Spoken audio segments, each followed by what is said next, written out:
So yung GSIS po ay naglagay ng 1 billion pesos sa DigiPlus at 65 pesos, tapos bumagsak, naging 20 na lang. So it lost around 70% ng value. Remember, GSIS funds yan, pensyon natin yan. So, sino bang gumawa nito at ano ba talaga nangyari? Tara, pag-usapan natin. So, meet Mr. Wick Veloso. Siya po ang current chief natin sa GSIS. Kung titingnan mo yung background niya, napakagaling niya pong bangkero. CEO po siya ng HSBC Philippines from 2012 to 2018. Tapos, naging presidente din siya ng PNB. Kasabay nun, naging presidente din siya ng Bankers Association of the Philippines. So, napakatinding tao nito. Ngayon, pagdating niya sa GSIS, gusto niya i-modernize yung investment style ng GSIS.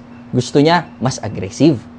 Pero tandaan natin, kailangan po, pag pension funds, madalas, very safe talaga natin nilalagay ng mga assets yan. Kasi, pensyon ng tao yan, hindi pwedeng matalo. Simula pa lang, meron na siyang mga questionabling bagay na ginawa. Unang-una, ay nag-invest po ang GSIS sa MPIC ng 34 billion pesos. Okay?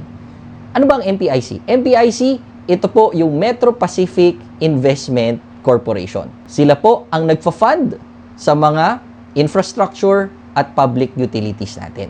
At dahil ganun kalaki yung pinasok ng GSIS, nagkaroon ng 12% ownership ang GSIS at naging board member ngayon si Veloso doon sa MPIC. Ang laking influence ang makukuha niya doon. Kasi ngayon, kung board member ka ng MPIC, isa ka na rin sa mga kailangan mag-approve o magbigay ng desisyon kung ano yung mga projects or utilities na dapat fina-fund ng MPIC. Maliban doon, meron pa siyang mga ibang questionable investments na ginawa. Naglabas siya ng 2.3 billion pesos sa 3 companies na hindi profitable at hindi dividend earning. Na-flag nga siya ng COA nun eh. At sinabihan siya ng COA na kailangan niyang gumawa ng plano para bawiin yung funds na yun kasi talo. Tapos, naglagay din siya ng 1.4 billion pesos sa Alternigy, which is a private firm. A very high-risk investment yun kapag naglalagay ka sa mga private firms. Hindi yan normal na ginagawa for pension funds. So, may nag-file ng complaint dahil sa investment na yun at ngayon yung ombudsman ay sinuspindi si Veloso kasama ang 7 ibang opisyales. At nagko-conduct ngayon ng investigation. Idagdag mo pa dun yung 1 billion pesos na nilagay sa DigiPlus na ngayon nawala na ng around 70% of its value. So kung iisipin natin, base sa background ng taong to, hindi yan tanga. Alam niya yung ginagawa niya. So ano kaya yung mga pwedeng motibo kung bakit niyang ginawa to? So may mga iba-ibang theory. Number 1, masyadong naging aggressive. Dahil sa gusto niyang pag-modernize, very aggressive yung kanyang mga investments na ginawa at nag-bypass siya ng internal policies, ayan, yari. Pangalawa, pwede ring personal gain.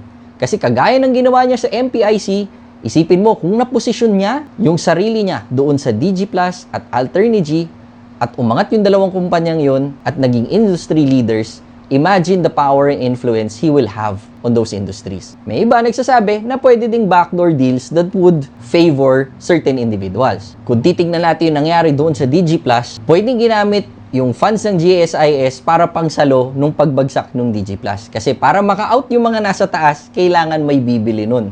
Kailangan may liquidity yun. So, pwedeng ginamit din yung GSIS funds para doon. So, again, mga theories lang naman to. Hindi natin talaga mako-confirm. Pero kayo, sa tingin nyo, ano kaya yung dahilan bakit nangyari ito? Maapektuhan kaya tayo? Comment lang po. Anyway, thank you and I will see you guys on the next video. Again, this is Jonathan. Bye-bye.